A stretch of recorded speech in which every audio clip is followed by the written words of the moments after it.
नमस्कार मित्रों, भगवत चर्चा में एक बार फिर आप सबका स्वागत है। हम लोग भगवत गीता के एकादश अध्याय पे चर्चा कर रहे हैं, विश्व रूप दर्शन योग, जिसमें भगवान श्री कृष्ण ने अर्जुन को अपने विराट स्वरूप का दर्शन कराया, साथ ही अपने विष्णु रूप चतुर्भुज का भी दर्शन कराया और मनुष्य रूप में तो वे उनके सम्मुख थे ही। इस तरह से उन्होंने अपने निर्गुण निराकार, सगुण साकार और सगुण निराकार तीनों रूपों का दर्शन कराया। इस अध्याय में 55 श्लोक हैं। पूरी भगवत गीता में 700 श्लोक हैं। श्लोक श्लोक कहते हैं गुरुओं के द्वारा कहे गए वचन को। पुरातन समय में, वैदिक समय में गुरु जो वचन अपने शिष्यों को देते थे, बताते थे, उसे श्लोक कहते हैं सामान्य शब्दों में। और जो ज्ञान देते थे उसको श्रुति बोलते थे। तो हमारे जितने वेद, पुराण, उपनिषद हैं, उन्हें श्रुति कहा जाता है, यानी जिसे सुना गया है। लिपिबद्ध तो बहुत बाद में हुआ है, ये कलयुग की देन है। लिपिबद्ध हो जाने से कहीं ना कहीं नुकसान भी बहुत हुआ है। क्यों? क्योंकि मनुष्य ने जो लिखा है सिर्फ उसी को प्रमाण मान लिया है। गुरु के वचन प्रमाण नहीं है, अब शब्द प्रमाण है। हमारे यहां दर्शनों में कई प्रकार के प्रमाण कहे गए हैं। जैसे पतंजलि योग दर्शन में 3 प्रमाण कहे गए हैं: प्रत्यक्ष प्रमाण, अनुमान प्रमाण और शब्द प्रमाण। शब्द यानी जो पुस्तकों में लिखे गए हैं, वो नहीं, जो गुरु ने कहे हैं उनको शब्द प्रमाण मानते हैं। लेकिन अब शब्द प्रमाण का अर्थ जो किताब में लिखा है उसको मानते हैं। यही गड़बड़ हो गई है, यही चूक हो गई है। शब्द का अर्थ ले लिया जो पुस्तक में लिखा है, नहीं, यहां शब्द प्रमाण का अर्थ है जो गुरुओं ने कहा है, जिन्होंने उसको तत्व से जाना है, उन वचनों को शब्द प्रमाण कहा है। और कल हमने चर्चा में कहा था कि हमारे यहां ज्ञान 4 प्रकार का कहा गया है: भौतिक ज्ञान, तत्व ज्ञान, आत्मज्ञान और ब्रह्म ज्ञान। तो जो भौतिक ज्ञान, तत्व ज्ञान कराया जाता था, वो गुरुओं के वचन के द्वारा कहे जाते थे। और प्रमाण, शब्द प्रमाण के अलावा प्रत्यक्ष प्रमाण और अनुमान प्रमाण भी होते थे। और एक बात कि ज्ञान की 5 वृत्तियां होती हैं, जिसे पंचवृत्ति कहते हैं या पंचप्रीत भी कहते हैं, जिसमें आता है यज्ञ, उपासना, योग, ध्यान, साधना। यज्ञ, उपासना, योग, ध्यान और साधना। जब तक कोई व्यक्ति इन 5 चीजों में अपनी प्रीत नहीं रखता था या उसमें नहीं अपना साधना करता था या साधता नहीं था, तब तक वो ब्रह्म विद्या, आत्मविद्या का अधिकारी नहीं होता था। ये जरूरी थी। आजकल इन सब बातों की तरफ कोई ध्यान ही नहीं देता। कोई यज्ञ करता है तो यांत्रिक रूप से, उपासना करता है तो कुछ मांगने के लिए, योग करता है तो सिर्फ अपने शरीर को फिट करने के लिए, ध्यान करता है तो सिर्फ मन की शांति के लिए, रिलैक्स के लिए, आत्मविद्या या ब्रह्म ज्ञान के लिए नहीं। और साधना भी करता है तो सिर्फ ये दिखाने के लिए कि मैं कितना बड़ा योगी हूं, साधक हूं। उसको आत्मज्ञान या ब्रह्म ज्ञान से बहुत ज्यादा लगाव या मतलब नहीं होता। और यही वजह है कि ज्ञान के जो 3 अंग हैं उनसे मरहूम होता गया समाज और मानव जाति। सिर्फ भौतिक ज्ञान रह गया, और भौतिक ज्ञान भी नहीं, वो सिर्फ एक जानकारी या इंफॉर्मेशन रह गई है। अब भगवत गीता ब्रह्म विद्या कही गई है। जब तक आप इन पांचों चीजों में अपनी प्रीत नहीं रखेंगे या इन पांचों चीजों से खुद को नहीं जोड़ेंगे तो भगवत गीता नहीं समझ में आनी है। वो क्या, फिर से सुन लें। यज्ञ, यज्ञ कई प्रकार के कहे गए, हमने भगवत गीता के पिछले अध्यायों में देखा। उपासना भी जाना, योग के बारे में पढ़ ही रहे हैं, ध्यान भी। तो ध्यान, योग, उपासना और साधना सबके बारे में भगवान श्री कृष्ण ने 10 अध्याय तक में बता दिया है, दूसरे से 10 तक। अगर कोई व्यक्ति दूसरे से लेकर 10वें अध्याय तक ध्यान से पढ़ ले तो इन 5 चीजों को जान सकता है। तो जब तक व्यक्ति इन 5 चीजों से प्रीति नहीं करेगा, ब्रह्म विद्या नहीं मिलेगी। ब्रह्म विद्या के बारे में एक चीज और जान लें, या ज्ञान के बारे में।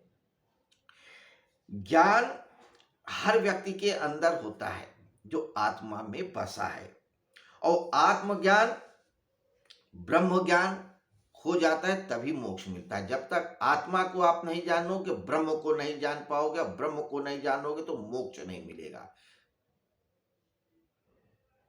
इसीलिए भगवान श्री कृष्ण ने आत्मज्ञान, आत्मयोग रूपी अध्याय को पहले रखा, अपने विराट स्वरूप को बाद में दिखाया। क्योंकि जब अर्जुन को आत्मयोग हो गया या आत्मा का ज्ञान हो गया, खुद का ज्ञान हो गया, तो ब्रह्म विद्या या ब्रह्म ज्ञान के अधिकारी बन पाए। इस ब्रह्म विद्या, ब्रह्म ज्ञान के बारे में कुछ और विशिष्ट बातें हैं, गूढ़ बातें हैं, जिस पे कल चर्चा करेंगे।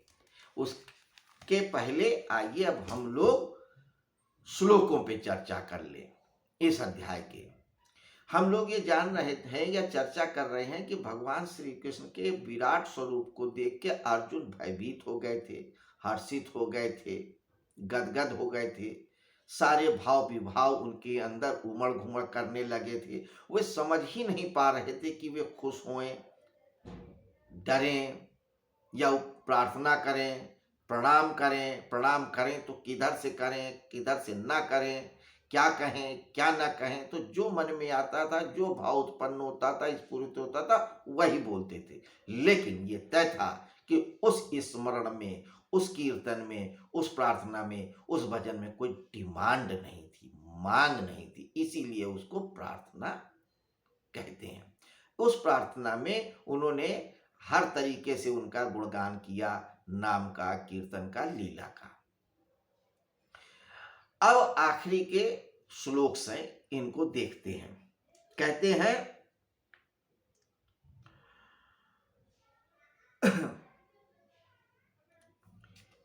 अदृष्ट पूर्वम हर्षतो अस्मि दृष्ट्वा भयं च प्रवर्तितं मनो में तदेव में दर्शय देव रूपम प्रसीद देवे जगन निवास। जिसको पहले कभी नहीं देखा गया। श्लोक को फिर से सुन लें। अदृष्ट पूर्वम, जो अदृष्ट था पहले, यानी कि इसके पहले कभी देखा ही नहीं गया। हर्षितो अस्मि दृष्ट्वा भयेन च प्रवृत्तम मनो में, उस रूप को देख के मैं बहुत हर्षित हूं। जो रूप जो कभी नहीं देखा गया, कभी नहीं जाना गया, उसको या मैंने जाना या देखा, उसको देखकर मैं बहुत हर्षित हूं। जिसको पहले कभी नहीं देखा, उस रूप को देखकर मैं हर्षित हो रहा हूं। और साथ ही भयेन, भय से भी मेरा मन अत्यंत व्यथित हो रहा है। आप मुझे अपने उसी देव रूप, शांत रूप को दिखाइए। हे देवेश, हे जगन निवास, आप प्रसन्न होइए। अंत में प्रार्थना करते करते ये कह उठते हैं कि हे ईश्वर, हे कृष्ण, आपका ये रूप निश्चित रूप से मैंने कभी नहीं देखा था, किसी ने भी नहीं देखा था। इसे देख के मैं खुश भी हूं और भयभीत भी हूं। क्योंकि मैं भयभीत हूं, मैं अपने आपे में नहीं रह पा रहा हूं, इसलिए आप प्रसन्न होकर अपना चतुर्भुज विष्णु रूप ही दिखाइए, जो सत्य, शिव और सुंदर है, जो सत्य भी है, शिव स्वरूप है और सुंदर भी है। क्योंकि भयावह रूप या विराट स्वरूप मैं बर्दाश्त नहीं कर पा रहा हूं। किरीटिनम गदिनम चक्रहस्तिमिच्छामि त्वां द्रष्टुम अहम तथैव तेनैव रूपेण चतुर्भुजेन सहस्रभाव भव विश्वमूर्ते। मैं आपको वैसे ही मुकुटधारी, गदाधारी और हाथ में चक्र लिए हुए अर्थात चतुर्भुज रूप से देखना चाहता हूं। इसलिए हे सहस्रभाव विश्वमूर्ते, आप उसी चतुर्भुज यानी शंख, चक्र, गदा, पद्म, हस्त रहित हो जाइए। विष्णु को इसी रूप में चित्रित किया जाता है, जाना जाता है, कहा जाता है। जो परम शक्ति का जो परम स्वरूप है, सुंदरतम स्वरूप है, वो विष्णु रूप है। कृष्ण भी विष्णु के ही अवतार कहे जाते हैं, राम भी विष्णु के ही अवतार किए जाते हैं। उनके 10 अवतार मुख्य हैं। वैसे तो सभी अवतार हैं, हम आप सभी विष्णु के ही अवतार हैं, उन्हीं के अंश हैं। लेकिन जिन्होंने विष्णु तत्व को जाना है, उनकी बात है। और उस विष्णु चक्र को शंख, चक्र, गदा और पद्म सहित देखना चाह रहे हैं। ये जो शंख है, चक्र है, पद्म है, ये भी सिंबॉलिक है। अध्यात्म के क्षेत्र में जब व्यक्ति जाता है तो ये शंख, चक्र, गदा और पद्म के अपने अर्थ होते हैं। शंख जहां नाद का प्रतीक है, चक्र गति का प्रतीक है। चक्र सारे संसार में ही गतिशील नहीं है, हमारे अंदर भी चक्र है, ऊर्जा के सोर्स हैं, जिन्हें चक्र बोलते हैं। चक्र मूविंग व्हील, एक घूमता हुआ पहिया।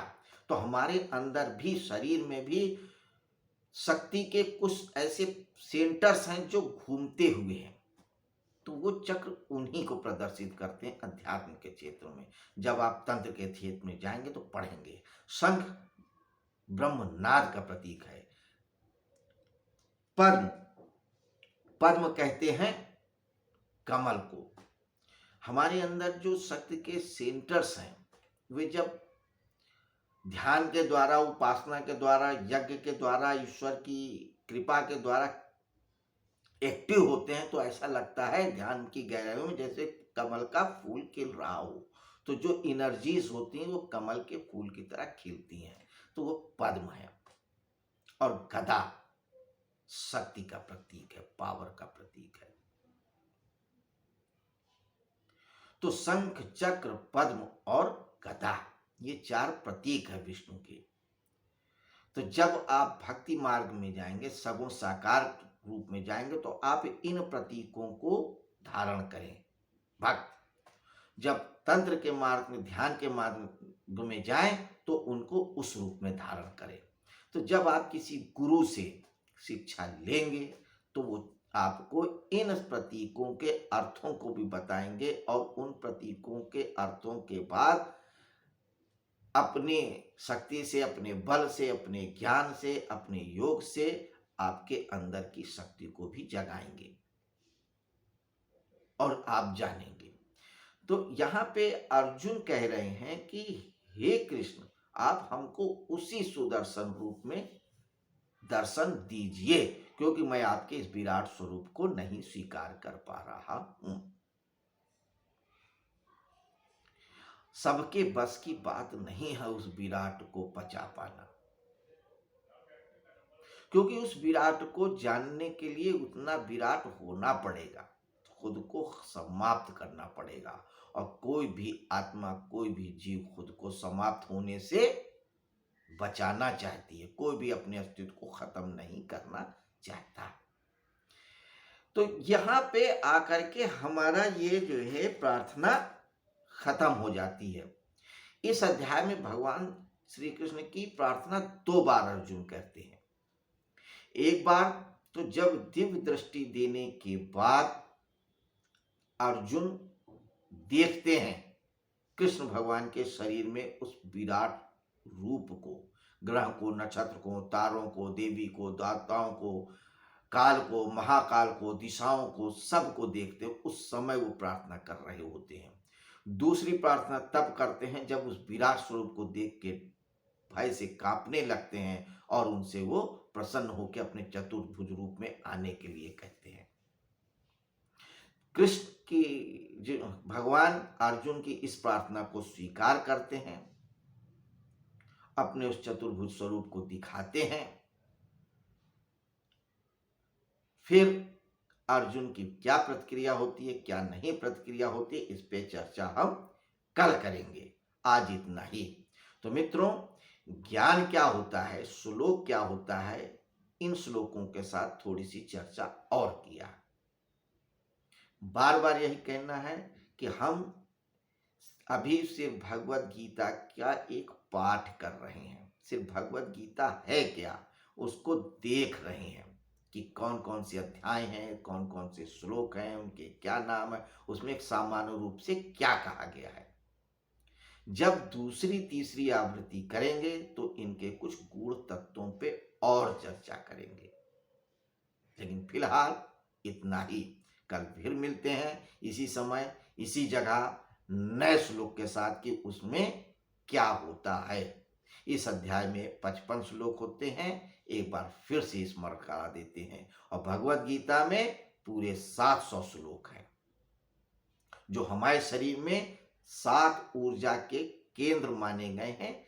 उनको भी आप प्रतीकात्मक रूप से जान सकते हैं कि उनका स्मरण हो जाए कि 700 श्लोकों का कहीं अर्थ ये भी है। ठीक मित्रों, फिर आज हम यहीं पे विदा लेते हैं। नमस्कार, शुभ रात्रि।